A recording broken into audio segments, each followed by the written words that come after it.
Let me tell you about the Delphic Oracle. When I say oracle, I am referring to the temple of Apollo and the prophecies given there. Now, this is because of the word oracle, which comes from the Latin word oraculum, which means a prophecy, and also the place where a prophecy is made. The Delphic Oracle was located in a temple of Apollo in central Greece, nestled between two rocks called the Phaedrides Rocks on the side of Mount Parnassus. The path up to the oracle was called the Sacred Way and lined with treasure houses.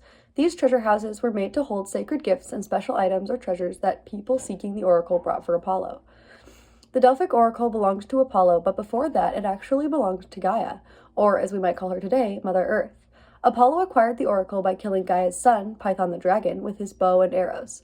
Now, accounts on why Apollo killed Python are varied, but there are two more common explanations. The first is that Apollo killed Python because he was guarding the Delphic Oracle and the land surrounding, and Apollo wanted to take possession of it. The second is that Apollo killed Python for revenge.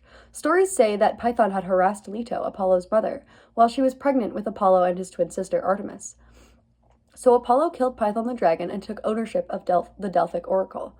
When he killed Python and took control of the oracle, Apollo's priestess became the conduit for prophecies. The priestess was named Pythia after Python and would live and work in the temple. There were other priests and priestesses, but the Pythia was the woman who gave the prophecies. The other servants of Apollo that worked there would help those seeking her counsel and write down the prophecies she gave.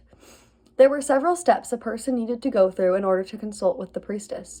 People could only go to the Delphic Oracle on certain days of the year, specifically the seventh day of the Delphic month. Before consulting the Pythia, people seeking counsel would make a special sacrifice to Apollo. Usually this sacrifice would be a goat, but there were other options if for some reason the seeker couldn't find one. Then, a priestess would bathe them in the Castilian spring. This was to purify them before entering the temple of Apollo. After entering the temple, they would go into a special chamber in the innermost sanctuary of the temple called the Aditon to meet the Pythia. She sat on a three-legged stool called a tripod. When giving the prophecy, she would go into a trance, which would be Apollo possessing her to deliver the prophecy.